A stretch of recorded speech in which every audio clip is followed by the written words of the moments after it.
Hey, welcome back to Cheddar, everyone. Robotics company Berkshire Grey, which offers artificial intelligence-based software and hardware solutions to automate warehouses and fulfillment centers. Well, they're announcing a deal to go public via SPAC. Revolution Acceleration Acquisition Corp has acquired the company at a combined worth of about $2.7 billion. Now, if the deal comes in and comes amid a boom in e-commerce, this thing could absolutely see some market opportunity, which is driving more companies to upgrade their supply chain with automation. Joining me now is John Delaney, who is the Chief Executive Officer of Revolution Acceleration Acquisition Corp. Great to have you here with us today, John. And we already know that there's no shortage of SPAC news out there right now. Why do you think that they've gained so much popularity so quickly? Well, first of all, it's great to be with you, Brad. I think SPACs are a terrific way for a company to go public, quite frankly. It's a much more efficient process. The SPAC has an opportunity to partner with a sponsor team that can add value to the company, which is what we believe happened here with Berkshire Grey. Our sponsor group, myself and Steve Case at Revolution, we're business builders. We bring a lot to this situation to help Berkshire Grey become, a fantastic company in the future. And Ori is a great company, and I think SPACs make sense for companies that are looking for a more direct way of going public. And I think it's good for the market because so many companies would do a late stage financing before they go public. And that's an attractive financing because companies are proven and they're about to grow.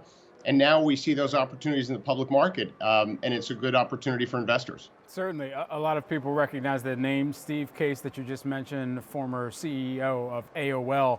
And so some significant firepower, it seems, from the executive side and who you've partnered up with and who you're able to work with on this. Why did you choose to focus on the robotics sector specifically?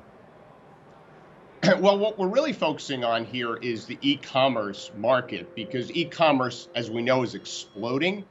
And as consumers, we want, items delivered immediately in huge selection. And there's going to be no way for companies to continue to do that unless they automate. So we think automating the supply chain for retailers, e-commerce companies, package handling and delivery companies, the kind of clients Berkshire Grey has, that's really going to be mission critical for these companies if they want to compete against Amazon, because where we think the market is going is in a few years, consumers are going to want 100,000 choices delivered same day. And you can't do that unless you automate it. Only about 5% of the warehouse fulfillment market is automated. So it's a huge market opportunity.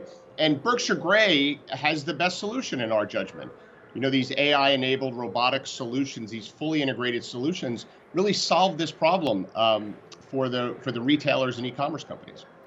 So 5% of warehouses right now currently automated. That leaves a huge majority, 95%, where there still is opportunity for this business to accelerate, and especially into warehouses. And it happens at a time where fulfillment centers, warehouses, some of the employees are calling on their companies to allow them to unionize. How do robotics play a role in the type of headcount that we may see within warehouses in the future, within fulfillment centers, and where employees will also be able to negotiate with their companies should they be able to unionize? So all of Berkshire Grey's customers are adding jobs at huge rates. So these are companies that are growing their employee base dramatically. And the companies are having a hard time finding people because, again, e-commerce is exploding. So what automation does in these situations is it allows these companies to continue to scale. And in our opinion, it allows them to bring on employees and give them skills training so that they can do the jobs they want to do, as opposed to a lot of the jobs that companies are having a hard time getting people to do, like pick items all day and put them in packages.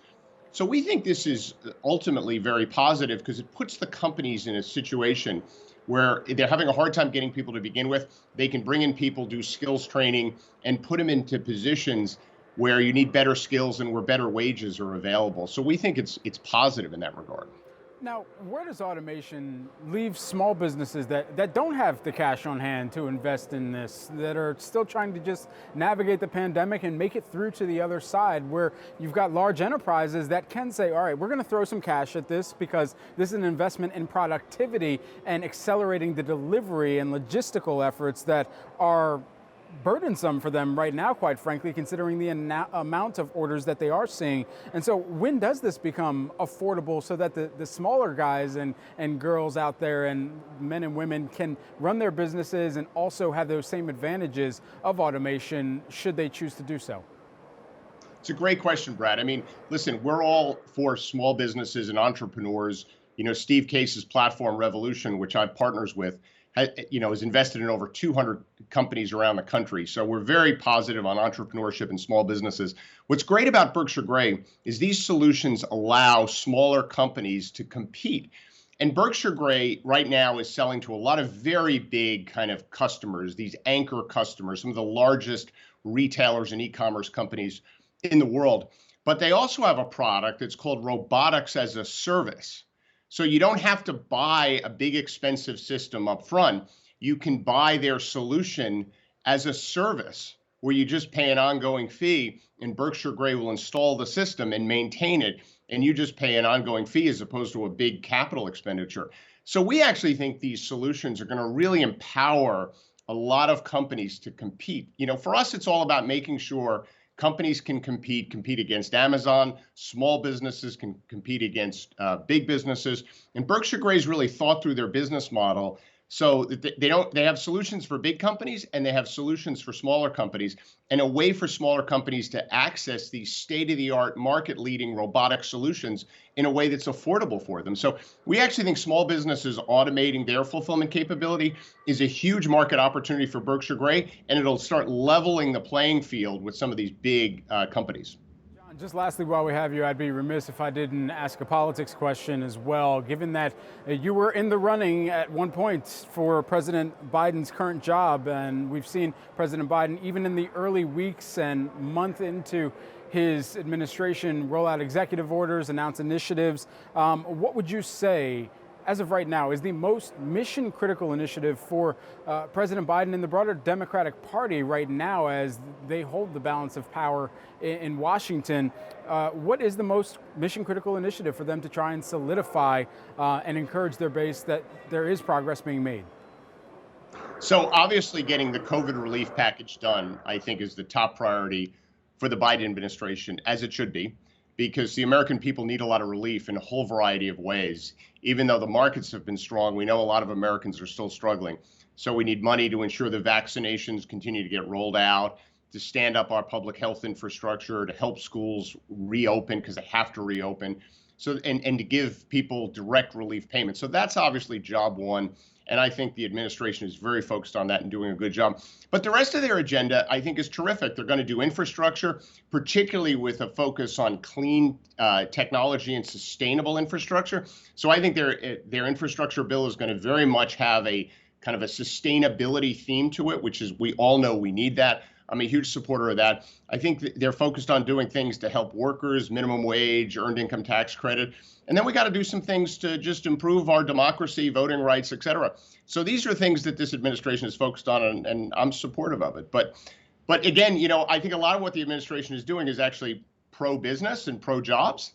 And I see a great intersection there. Investing in our future, the kind of technologies that a company like Berkshire Grey has, making sure that we can transition our energy economy to clean and renewable energy. There's a huge important role for government there. It's very pro-business and pro-jobs. So I see a lot of convergence now that I'm back in the private sector. As you probably remember, I started two companies, took them public before I had the privilege of serving in government. Now that I'm back in the private sector, I see a lot of convergence where you can get, the business and the private sector working with the government to solve these big problems. John Delaney, who is the Chief Executive Officer of Revolution Acceleration Acquisition Corp. John, thanks so much for taking the time here on the day.